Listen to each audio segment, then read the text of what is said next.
Yeah. want. So I got you. Yeah. So I got to get out in 15 minutes. Hey, Yep. so good day off for the students in this weather, but Wisconsin loss was tough for us because it's been a long time since we lost, and I didn't even know how to feel after it. If it wasn't a national championship game, it'd been a long time. So we got through it. The sun's coming up, and we talked about it yesterday. We try to grow in the areas that we need to grow the most, and there's a lot of areas. And now we have a formidable opponent coming in with Minnesota, who had a great win the other night, and this way it's going to be from here on out, right? So schedule changes after game, more games around the road than at home. In our first 18 games, obviously, I think we played only 4 true road games. It all changes, and you got to protect it home and try to win some on the road. Aria? You talked before about how your goal was not to go undefeated, and how sometimes a loss can be good for a team. So how are you approaching that, having the first loss this weekend, and trying to grow from that? Yeah, I think that my goal is just, I don't have goals other than let's make the most out of every single day. So I don't even think about being undefeated, but let's make the most out of every day. And we can make the most out of that. And losses, we'll sit more with people, including the coaching staff, about things you got to do better. So I think yesterday's film session and yesterday's walkthroughs on the court, things that we prepared we finished the Wisconsin game, we prepared for Minnesota. I think people understand as we get into this part of the season, including the coaches, how important each possession is, and that if we can control things we can control, we can be a much better team. That was a message. And you also talked about knowing which areas you need more that you need to work on. Oh yeah, there's a whole bunch of them. What are those? You probably have to ask all our opponents. I'm not going to tell you. I'm probably never going to tell you what our weaknesses are, right? That would not be very smart of me, right? And we have just like every team, we have blind spots, and we have to work at those. Andrew? In the film session and in the walkthrough, did you sense difference among the players, given that it was the first loss and more attention? No, it's hard to tell that, but we were sloppy, not just on the offensive end. We were sloppy on the defensive end with some things. Credit Wisconsin again. They had a great game plan defensively. They really just made us score over them, like Wisconsin teams always do. And you got to make shots. We didn't get many open shots. We didn't make some of the open ones we got. So it is, it's just a typical loss to Wisconsin. That's what it is. They don't beat themselves, and they hope you're going to miss more. Just what was unusual was the sloppiness in defense, and it probably is a carryover from the turnovers we had on offense. And then the freshman wall is a term, and then obviously the book being out on a guy. Yeah. Iggy, how confident are you that this was just a? You got to look at the big data on him, right? But these are just things that everybody goes through. Whether you're a senior or whether you're a freshman, you're going to have dry periods where the ball just doesn't seem to go in, and then all of a sudden you lose confidence, or you lose something. He'll be right back at it, and he's a tremendous player, and he's going to shoot it when he's open, and he's going to pass it when he's not. And really proud of the way he's handled this whole thing, the entire season so far. I know coaches just sort of look to the next game, but when you see teams that are undefeated running through a league, is that not good for the league's sort of overall perception and in terms of as you get to March, or is it better for there to be some balance and some, at least a few teams sort of knocking each other off? I think that most of the teams that go undefeated during during the November and December are because they played mostly home games, and now you go into conference play. Now it's going to be 1-for-1, and you just sort of see it's going to happen to everybody, and it's going to continue to happen. It's just so hard to do right now, which is huge testimony to what that '76 Indiana team did to be able to go through the season like that. So I think everybody realizes that. The non-conference is the non-conference, and when you get into it right now, you could lose a whole lot of games and still be a heck of a team. because of playing home, playing away, and the conference is really strong this year. Orion? John, I don't know if you had a chance to diagnose it, but I guess what was behind not getting enough good shots against Wisconsin? It looked like in the beginning it was Jordan making a lot of half-mid balls. First of all, we didn't have the opportunity. We had 5 charges in the game. You know, we had a couple of really careless turnovers in the game with deflections. So all of a sudden, you don't get 16 times down the court, you lose your shots there. And then we took some ones that probably we can get better shots on. I mean, without question. And that's where our guys have to learn. I think we got a lot of guys, a lot of courage, a lot of confidence, but what they think might be a great shot is not a great team shot for us, and we just got to continue to work and educate them. What does a Michigan shot look like? And it's different for everybody on the team.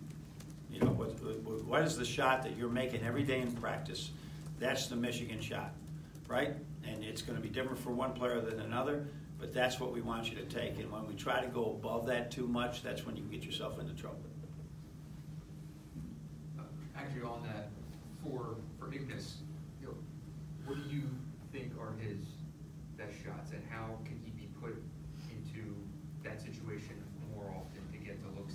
He's a big time shooter, and he's got to look to shoot from outside instead of just driving on everybody like I'm not a shooter. Charles is in the same category. I mean, both of them. You know, yesterday the shooting drills, they just blew them out of the water. Just the straight. That's all they did last day. We shoot. It was like, all right, and you turned all those down, especially Charles. And so, no, that's one area. And then, just like most people, getting to the basket now, the bodies are bigger than they were earlier in the year. Just continue to work at that and finishing there. And then everybody in the country, and that's why Wisconsin is so good, needs an in-between game. Everyone on our team needs to improve their in-between game, and those are his biggest areas right now. And don't forget, we got 5 guys that are all, if you did shots per minute, we got 4 guys that are taking almost the same minutes per shot on the team. And then John's just a little bit down there.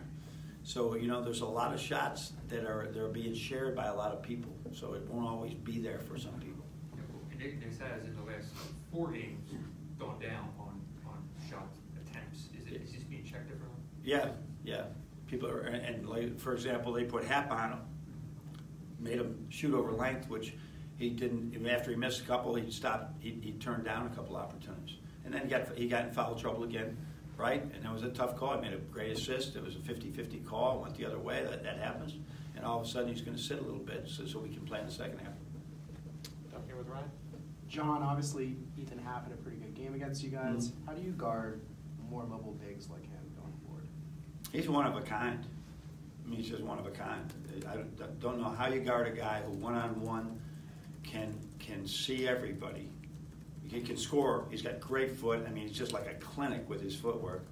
And then a lot of guys can do that, but they can't see the open guy. And he saw that he had 7 assists and 1 turnover. It wasn't his 26 points. It was 7 assists. You know, there's 5 threes and then the 1 drop off when we were up at 3. And he split a double team. That we were really sloppy in our double teams, and he split a double team and they got an old-fashioned 3-point play. That's, you know, nobody will ever figure that one out until maybe you have an NBA type of center on him and just somebody that's really an elite defender. Now, John did have 3 or 4 blocks, but he had a pretty good. He had a good game, and he did it last year on Mo and John together, and he does it on everybody. James? John, you kind of touched on it with Charles passing up the open shots on the perimeter. Do you feel like that's a confidence thing, or is he just overthinking? That's something he and I continue to discuss. And the guy's got the green light on a walk-in, any type of walk-in 3. And what he sees himself open or not are 2 different things. And he, when you don't take it and then you walk on it, that just makes it even worse. So he's working on it. We were working on both of those things yesterday, and he's got to take the shots. He's got to take the shots in practice. He's got to take the shots in games. He's got to really look at this great opportunity to help his team win by taking those shots. Then after the Wisconsin game, you talked about you want him to be more efficient on offense. I guess when you look at film with him, what things are you maybe pointing out to him? Just when he has opportunities to get closer to the basket and finish at the basket. That's a great opportunity for him to finish closer to the basket. And so we're working with him all the time. And you've seen him sometimes go baseline and just dunk it on anybody. He's got to be able to do that going in through traffic, sometimes going the other way. So just being more aggressive at completing his dribble towards the basket. Andrew? Curious if you did go to school on that rule? Yeah, I was completely wrong. And I actually remember the genesis of it is back in the old days when I was at Lemoyne and Syracuse had a bad foul shooting team, and John Thompson and Georgetown would just like grab Ronnie Cycli, and the game would take forever. And hadn't seen it happen since then. It didn't happen last year to Xavier Simpson or any of our guys that went through a foul shooting slump last year. It never happened. And I just said, just off the ball, just don't make it look intentional, right? But like I said, when you're intentionally fouling, we actually don't call it an intentional foul, we call it another name.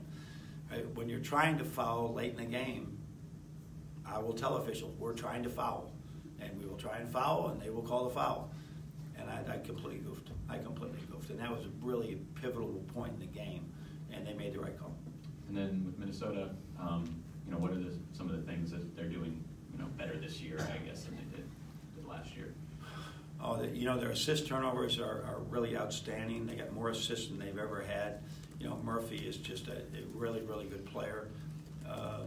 I think just right now that they are just they're probably more efficient. They're really an efficient offensive team right now. They've always been good defensively, but right now they're really a really efficient offensive team that gets good shots and has a good inside-outside package. Offensive rebounding is off the charts. It's as good as there anywhere in the league, and that's a big thing for us to get them off the boards. I wonder, obviously you dealt with it in 13 with the big start and all that, and kind of bulking up into the rankings and whatnot. And I wonder what you've kind of learned in terms of dealing with a team that's in that situation over the course of time of what's the best way to approach. You're a victim of your own success against it. Any losses are magnified, and it's really not the truth. The truth is the schedule is much different in the first 18 than it is in the last 13. Much different, and especially with us starting with 4 home and 2 away in the league. So it is. We try to explain that to your team without taking away confidence and without scaring them of the future. You try to make sure they know who our team really is, what we're capable of, but that a loss is a loss. Learn from it and move on. Coach, I think that's going to do it. Okay, thanks everybody.